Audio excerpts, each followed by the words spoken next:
안녕하세요. 동글아빠입니다. 이번 시간에는 132회 토목 시공길사 1교시 용어에 대한 강평을 진행하겠습니다. 이번 회차, 즉 132회부터는 수험자분들께서 실질적으로 가장 궁금해 하시는 모범답안 형태의 답안 일부를 제가 제시해드리면서 강평을 할 예정입니다. 수험자 여러분들께 많은 도움이 됐으면 좋겠고요. 합격의 자료로 활용하시면 좋겠습니다. 그럼 각 문제 강평에 앞서서 전체 문제 읽어보면서 난이도 체크해 보겠습니다. 1번 데밍 사이클의 품질 관리의 4단계 나왔고요. 2번 콘크리트 교면 포장의 소컷 그루빙 나왔습니다. 3번 연학집안 성토시 주요 계측 항목과 계측기의 종류 나왔고요. 이어서 4번 중대 산업재해와 중대 시민재해 나왔습니다. 5번 콘크리트의 거푸집 및 동발이 해체 시기 나왔고요. KCS 14, 20, 12 관련 법령입니다. 이어서 6번 보겠습니다. 콘크리트 타설 시 초기 최적 변화. 7번 교량의 배수시설. 8번 가능 최대 홍수량 PMF Probably Maximum Flood 나왔고요. 이어서 9번 암 발파 시 뇌관의 종류 나왔습니다. 10번 수정 CBR 나왔고요. 캘리포니아 베어링 레이시오 나왔습니다. 이어서 11번 포장 관리 체계 PMS 나왔고요. 페이브먼트 매니지먼트 시스템입니다. 이어서 12번 집안 조사 시 표준 간입시험 SPT 스탠다드 페네트레이션 테스트의 결과로 파악 및 추정할 수 있는 사항에 대해서 물었습니다. 마지막 13번 토사의 성토 시 다짐 효과에 영향을 주는 요소 나왔습니다. 전체 문제와 난이도 체크를 했고요. 이어서는 1번 문제부터 상세하게 강평을 진행해 보겠습니다. 132회 용어 1번 문제 보겠습니다. 데밍 사이클의 품질관리 4단계입니다. 대제목 1번은 개요, 2번은 품질관리의 목적, 3번은 데밍 사이클의 품질관리 4단계로 흐름 잡아갑니다. 1번 개요 보겠습니다. 계획, 플랜, 실행, 도, 검토, 체크, 개선, 액션, 즉 P, D, C, A의 PDCA의 4단계를 반복적으로 수행해서 품질을 관리 또는 개선하는 기법을 말합니다. 대제목 2번은 품질 관리의 목적으로 좌측에는 차트와 그리고 우측에는 목적을 기술해 보았습니다. 이어서 3번 문제 품질 관리 4단계 보겠습니다. 첫 번째는 플랜, 두 번째는 do, 세 번째는 체크, 그리고 마지막은 액션이 되겠습니다. 플랜의 내용 보시면은 품질 관리의 항목과 표준을 결정하고 그리고 설정하게 됩니다. 작업 표준을 결정하는데 그 내용은 작업과 관리 방법 그리고 재료 선정 등이 되겠습니다. 이어서 do는 작업 표준의 교육 및 훈련을 말하고요. 관리도를 작성하게 됩니다. 세 번째 단계 체크에서는 품질을 조사, 결과를 검토하게 되고 즉 품질 상태를 조사하게 되는 단계입니다. 마지막 단계 액션은 체크 사항에 대한 조치로서 계획을 변경하거나 수정 조치하고 또는 피드백을 반영하는 단계입니다. 즉 데밍 사이클의 품질 관리 4단계는 단계적인 목표를 달성하기 위해서 진보, 개선, 유지하는 품질 관리 기법을 말합니다. 1번 여기까지 봅니다.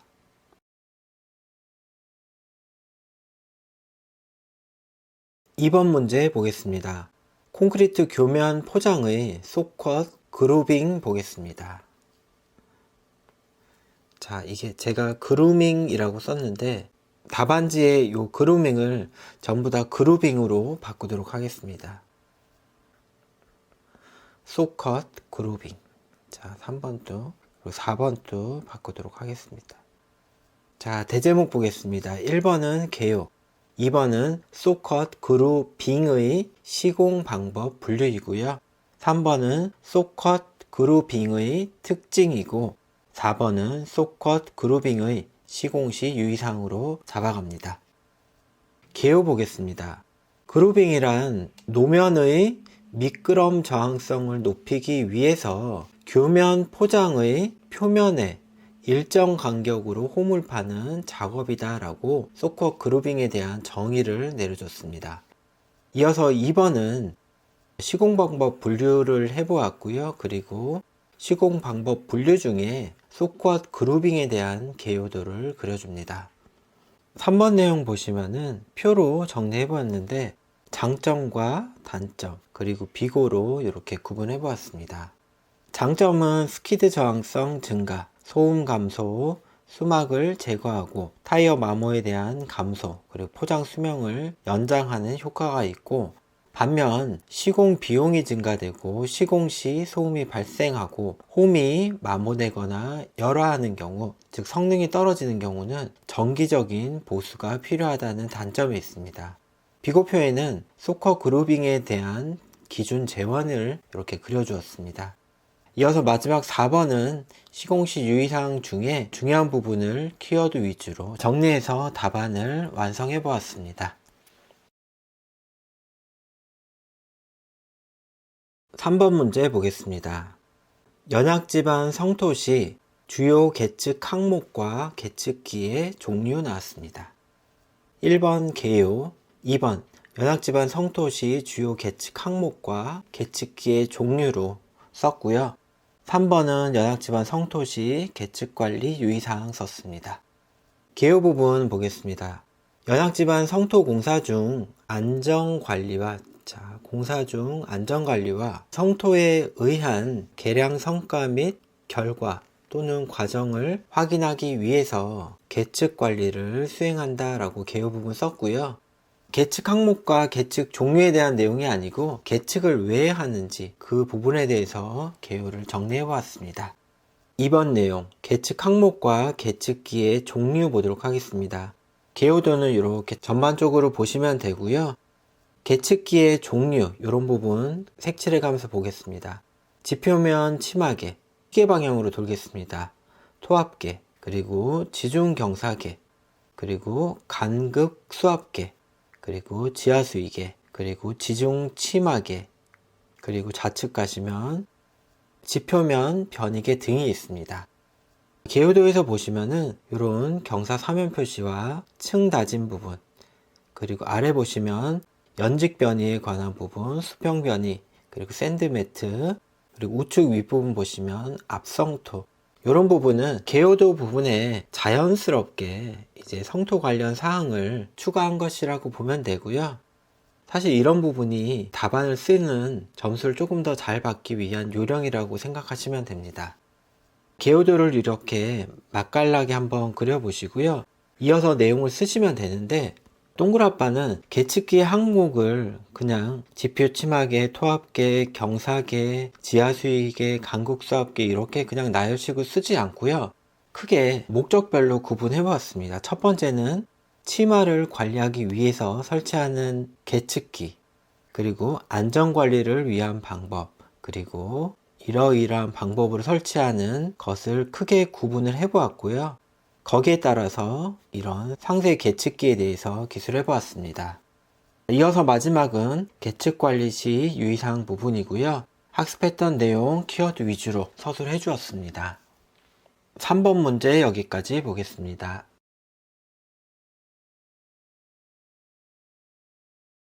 4번 문제 보겠습니다. 중대 산업재해와 중대 시민재해 문제 나왔습니다. 이 문제는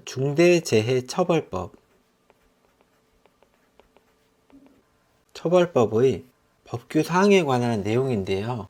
사실 저도 인명피해가 나면은 그 경영자를 처벌한다는 그런 내용까지만 알고 있었고, 중대산업재해와 시민재해로 구분되는 것을 인지하지 못했습니다. 그만큼 저는 조금 관심이 없었다라고 볼 수 있었는데, 최근 건설 관련 뉴스나 이슈들을 보면은 충분히 준비할 수도 있었던 아이템이라고 생각도 들지만은 일단 동그라빠는 몰랐기 때문에 그 난이도는 어려운 난이도다 라고 체크를 해 보았습니다. 자, 그럼 동그라빠가 한 페이지로 정리한 내용 중에 일부를 같이 보도록 하겠습니다. 첫 번째는 개요, 두 번째는 중대산업재해와 중대시민재해 비교 썼습니다. 개요 부분 보겠습니다. 기업, 기관이 중대재해 예방을 위해 안전체계 등을 구축, 운영하도록 유도하기 위해서 경영 책임자 등이 의무를 이행치 않아 발생하는 재해에 대해 처벌할 수 있게 규정한 법을 말합니다. 이번 내용 보시면 법에서 말하는 중대산업재해와 중대시민재해에 대해서 비교해 보았습니다. 첫 번째는 정의, 재해에 해당하는 기준, 피해자 부분을 정리해 보았고요.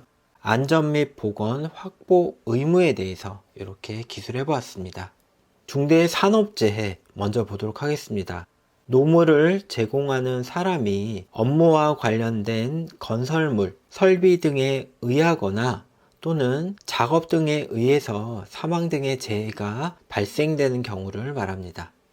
반면 중대시민재해는 특정한 원료, 제조물, 공중이용시설 등의 설계, 제조, 설치, 관리상의 결함으로 발생한 재해를 말합니다. 정의만 읽어봐도 어느 정도 구분이 되어서 다행입니다. 그리고 요 기준 같은 경우는 처벌 기준을 말하고요. 사망자와 부상자 등에 대한 기준이 있습니다. 그리고 안전 및 보건 확보 의무는 법에서 규정하는 경영 책임자 또는 회사가 확보해야 되는 의무 사항에 대해서 키워드 위주로 정리했고요. 우측에는 이런 식으로 이렇게 차트도 하나 추가해서 기술해 보았습니다. 4번 문제 여기까지 봅니다. 5번 문제 보겠습니다. 콘크리트 거푸집 및 동바리 해체 시기입니다.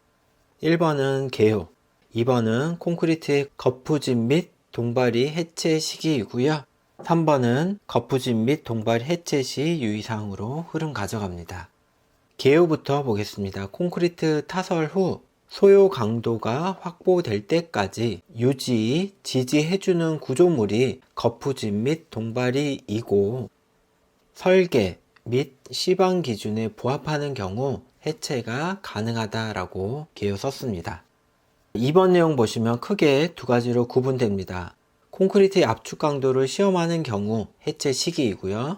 두 번째는 콘크리트의 압축 강도를 시험하지 않는 경우입니다.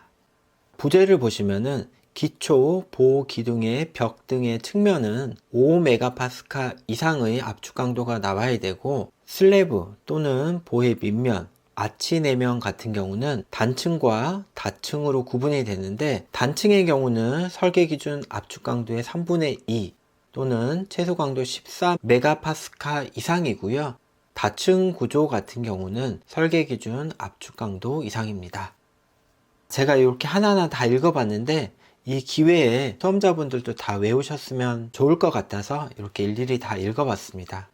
그리고 마지막 주에 보면은 내구성이 중요한 구조물의 경우는 10MPa 이상으로 규정하고 있습니다. 압축 강도를 시험하는 경우 필요한 압축 강도에 대해 살펴봤는데요. 요거를 옆에다가 제가 간단히 도식화를 해보도록 하겠습니다. 자, 우선 기초를 그립니다. 자, 기초를 그리겠습니다.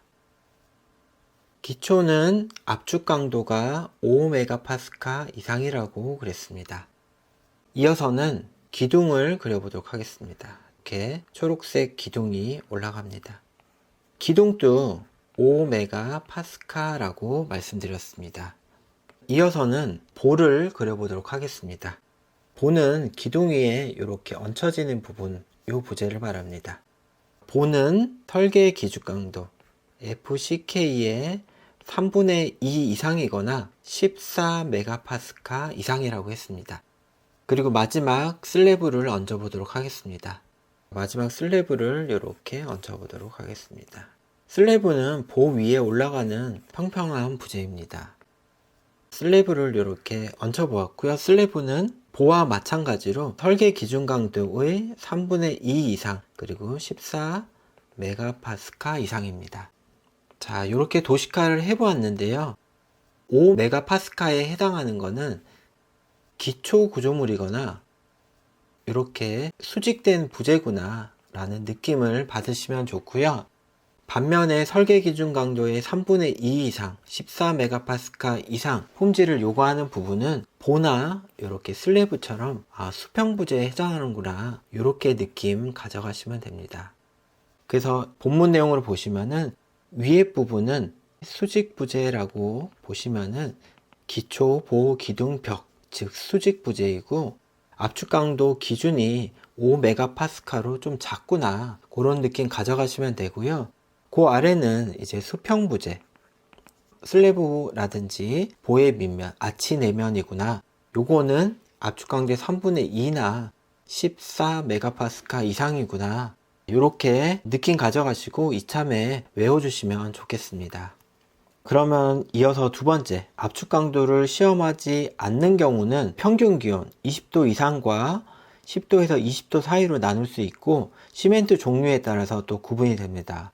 조광이냐, 보통 포틀랜드냐, 혹은 고로 슬래그 시멘트냐에 따라서 2일, 4일, 5일, 3일, 6일, 8일 이렇게 순서대로 외우시면 됩니다. 2, 4, 5, 3, 6, 8 이렇게 외워주시면 되겠습니다. 그리고 마지막 3번은 해체 시 유의사항에 대해서 키워드 위주로 기술을 해보았습니다. 6번 문제, 콘크리트 타설 시 초기 최적 변화에 대해서 보겠습니다. 대제목 1번은 개요, 대제목 2번은 초기 최적 변화의 원인, 그리고 3번 초기 최적 변화의 종류, 원인 및 영향, 그리고 대제목 4번은 초기 최적 변화의 관리 방법으로 흐름 가져갔습니다. 개요 부분 보겠습니다. 콘크리트 타설 후 경과 과정은 초기, 즉 타설 후 24시간 이내가 되겠고, 중기는 24시간에서 1년 이내, 그리고 말기 1년 이후에 최적 변화가 발생합니다. 문제에서 물어본 건 초기니까 24시간 이내를 말합니다. 대제목 2번은 초기 최적 변화의 원인 부분을 차트 형태로 제시를 했고요. 이어서 대제목 3번 내용은 초기 최적 변화의 종류와 그리고 원인, 그리고 영향에 대해서 기술했습니다. 종류의 좌측 부분을 보시면은 이렇게 콘크리트 단면이 있는데, 콘크리트를 타설한 단면이 이렇게 있을 때 좌측은 이렇게 팽창하는 단면이고요. 즉 초기 최적 변화 중에 팽창에 해당하는 부분이고, 우측 같은 경우는 단면 내부로 이렇게 수축되는 형상, 즉 수축을 말합니다. 즉 초기 최적 변화는 크게 팽창과 수축으로 구분된다, 이렇게 보시면 되겠습니다. 초기 최적 변화 팽창의 원인을 보시면 수화 반응과 온도 상승이 있고, 반면에 수축하는 경우의 원인은 재료 내 공급과 그리고 온도의 하락, 그리고 건조 수축으로 발생하게 됩니다. 초기 최적 변화에 의한 영향으로 보시면은 균열이 발생한다든가 강도 감소, 내구성 및 수밀성이 저하되는 것을 보실 수가 있겠고요. 특히 팽창되는 경우는 표면 균열, 그리고 수축되는 경우는 관통 균열이 발생하는 형태에 대해서도 눈여겨봐 주시면 되겠습니다. 이어서 4번은 초기 최적 변화의 관리 방법을 차트 형태로 제시해 보았습니다. 6번 문제 여기까지 봅니다.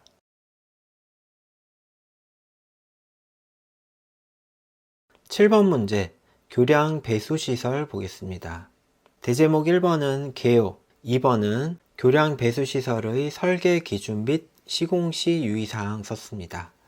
개요 보겠습니다. 교량의 배수 시설은 강우 시 강우의 유도, 배수, 차량 수막 현상을 방지하거나 내구성 유지 등의 목적으로 설치, 운영하게 됩니다. 자, 2번은 교량 배수 시설의 설계 기준과 시공 시 유의사항에 대해서 기술합니다. 첫 번째는 배수구를 설치하는 기준, 그리고 두 번째는 배수관의 형상 및 위치를 정하는 방법, 기준에 관한 부분입니다. 우측 개요도를 한번 보도록 하겠습니다. 우선 도로 노면에서 이렇게 빗물을 받는 집수구가 있고요. 이 집수구는 기준 간격이 20m 이하로 규정되어 있습니다.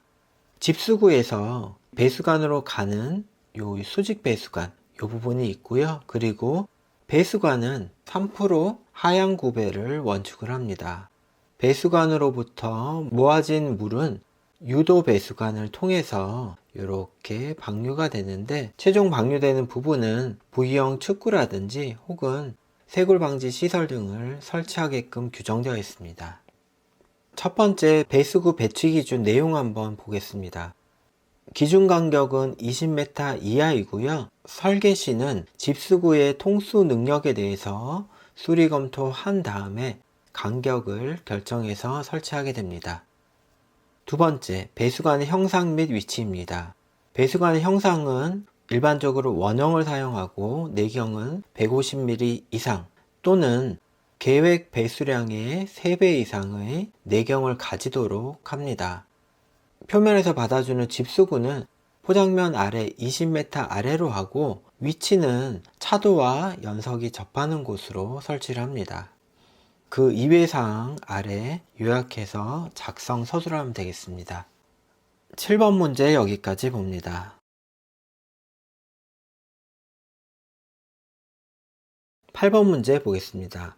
가능 최대 홍수량 PMF에 대해서 물어봤습니다. 대제목 1번은 PMF의 정의, 2번은 PMF의 산정 과정과 방법, 그리고 마지막 세 번째는 PMF의 활용 방안에 대해서 기술해 보았습니다. 정의 부분 보겠습니다. PMF란 가장 극심한 기상 조건 하에 가능한 홍수량이며 기상학적으로 가능한 최대 강수량으로 인한 홍수량을 말합니다. 대제목 2번 내용 봅니다. PMF의 산정 과정인데요. 첫 번째는 PMP를 추정하고, 두 번째는 관측 강우량을 확인해서 PMF를 산정하게 됩니다.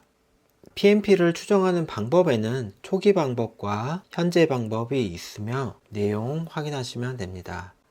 관측 강우량을 가지고 수분 최대화, 그리고 호우 전이, 그리고 포락의 단계를 거쳐서 강우량을 정리하게 되고요. 마지막으로 PMF는 PMP와 강우의 공간 시간 분포를 추정해서 해석하게 됩니다. 자, 아래 방법 부분은 지금 PMP, 그리고 수분 최대화, 호우 전이, 포착에 대한 상세한 내용이 되겠고요. 마지막 3번 활용 부분은 키워드 위주로 서술해 주시면 되겠습니다. 8번 여기까지 봅니다. 9번 문제 보겠습니다. 암 발파 시 내간의 종류입니다. 1번은 개요, 2번은 암 발파 시 내간의 종류이고요. 3번 기폭 방식별 내간의 특징 비교, 이렇게 흐름 가져왔습니다. 개요부터 보겠습니다. 암 발파 시 내간은 폭약 또는 화약을 폭발시키기 위해 전폭약 또는 점화약을 관체에 장전한 것이다 해서 내간에 대해서 정의를 내려줬습니다. 대제목 2번 내용 보겠습니다. 암 발파 시 내간의 종류인데요.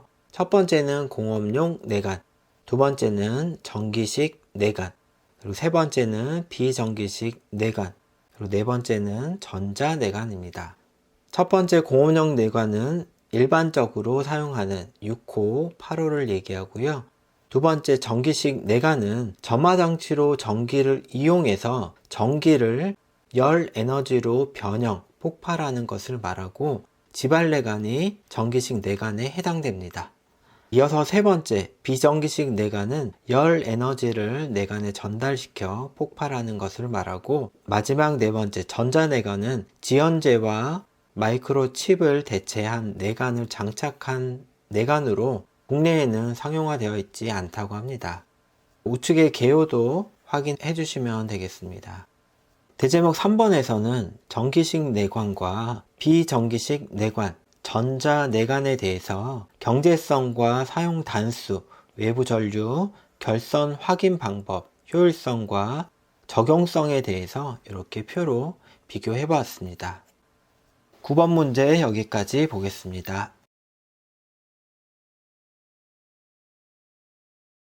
10번 문제 수정 CBR 보겠습니다. 첫 번째는 수정 CBR의 정의, 두 번째 수정 CBR의 시험 방법 및 결정 방법이고요. 세 번째는 수정 CBR을 활용하는 방안, 네 번째 수정 CBR 시험 결과 활용 시 유의사항입니다. 정의 부분 보겠습니다. OMC 값에 해당하는 시료를 디다짐한 후에 4일간 수침하고 CBR 시험 시 소요 다짐도에 해당하는 CBR이다 라고 정의를 내렸습니다. 2번 시험 방법 보겠습니다. 첫 번째는 몰드 제작, 흡수 팽창, PY 곡선 작도, CBR 계산입니다. 상세 내용 보시면 되고요. 아래에 그래프 보도록 하겠습니다. 세로축을 건조 단위 중량, 감마디, 자 우측도 마찬가지로 건조 단위 중량으로 놓습니다. 좌측 그래프는 가로축을 함수비로 놓고 다진 곡선을 이렇게 작성을 해봅니다.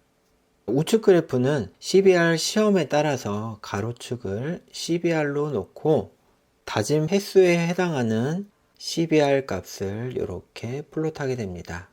이렇게 직선을 이어서 감마 D와 CBR에 대한 곡선을 완성하게 되고요. 두 그래프를 동일한 선상에다가 놓고 현장에서 요구하는 건조 단위 중량으로 이렇게 대응되는 CBR 곡선에서의 요 지점을, 요 CBR 값을 수정 CBR이라고 합니다. 이어서 대제목 3번 활용 부분과 결과 활용 시 유의사항은 학습하셨던 내용 위주로 정리해 보시면 되겠습니다.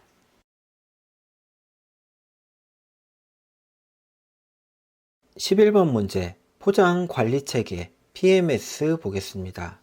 대제목 1번 개요, 대제목 2번은 PMS의 구성 요소 및 기능, 우측 페이지의 대제목 3번은 PMS 운영 시 효과에 대해서 기술해 보았습니다. 개요 부분 보겠습니다. PMS는 도로 포장의 유지 보수에 필요한 정보와 의사결정을 지원하는 일종의 관리 시스템이다 라고 기술해 보았습니다.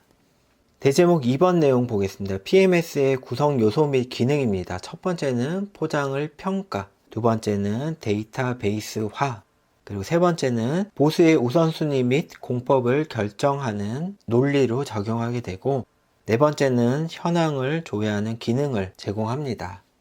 포장 평가 부분 보면은 평가 항목이 노면의 평탄성, 즉 승차감이 되겠고, 그리고 표면에 대한 결함, 그리고 구조적 지지력, 그리고 노면 마찰력이 해당하겠고, 자, 노면의 굴곡 정도, 해당 지수 등을 활용해서 평가하게 되고, 표면 결함은 균열, 소성 변형, 포톨 등에 대해서 평가를 하게 됩니다. 평가된 자료와 그리고 보수 보강 내용 등은 이렇게 데이터베이스화해서 관리하게 되고, 보수 우선순위 및 공법 결정을 하는 논리로 작용하게 되고, 현황조회 기능으로 효율성을 증대시키게 됩니다. 우측 페이지의 PMS 운영 시 효과입니다. 첫 번째는 도로 상태를 정확하게 파악할 수 있고, 두 번째는 예산을 효율적으로 배분, 즉 최적의 유지보수 계획을 수립하게 해줍니다. 그리고 추가적인 운영 효과와 관련 그래프를 작성하고 답안을 마무리해 보았습니다. 11번 여기까지 봅니다. 12번 보겠습니다. 집안 조사 시 표준간입시험, 즉 SPT 시험 결과로 파악 및 추정할 수 있는 사항 나왔습니다. 대제목 1번은 개요, 2번은 엔치, 결과로 파악 및 추정할 수 있는 사항으로 대제목 잡아보았습니다. 개요 부분 보겠습니다. SPT 시험은 중량 63.5kg의 해머를 75cm의 높이에서 자유낙하하여 샘플러가 30cm 관입될 때의 타격 횟수 N치를 측정하는 원위치 시험이다 라고 시험에 대한 정의를 내려줬습니다. 이어서 두 번째, 추정할 수 있는 사항입니다. 첫 번째는 일반 사항, 공통 분야가 되겠고, 두 번째는 사질토, 점성토에 대해서 이렇게 추가적인 내용 써줬고요. 일반 사항을 보도록 하겠습니다. 우선 첫 번째, 토층의 분포, 그리고 토층의 상태, 지지층, 그리고 연약층을 파악한다 라고 썼습니다. 자, 이어서 두 번째, 기초 지지력을 추정한다 라고 썼습니다. 자, 얕은 기초와 그리고 깊은 기초에 대한 지지력 부분을 N치를 이용해서 어떻게 하는지 이 내용을 기술해 주었습니다. 이어서 집안의 반력계수를 추정한다 라고 썼고요. 마찬가지로 N을 이용해서 추정하는 방법에 대해서 기술했습니다. 문제에서 파악 또는 추정할 수 있는 사항에 대해서 물어봤기 때문에 전반적인 지층의 상태를 파악하는 거 하고 지지력이라든지 이런 계수를 추정하는 거에 대해서 분명히 단어도 구분해서 사용을 해 주었습니다. 마찬가지로 사질토 및 점성토 집안에 관한 부분도 추정과 파악에 대해서 나누어서 답을 써주었고요. 요거는 출제위원 그리고 채점자에 대한 최소한의 예의라고 생각을 합니다. 12번 문제는 물어본 문제에 대해서 쓸 내용이 많기 때문에 추가적인 엑스트라는 기술하지 않는 답안 형태로 가져가 보았습니다. 12번 문제 여기까지 봅니다.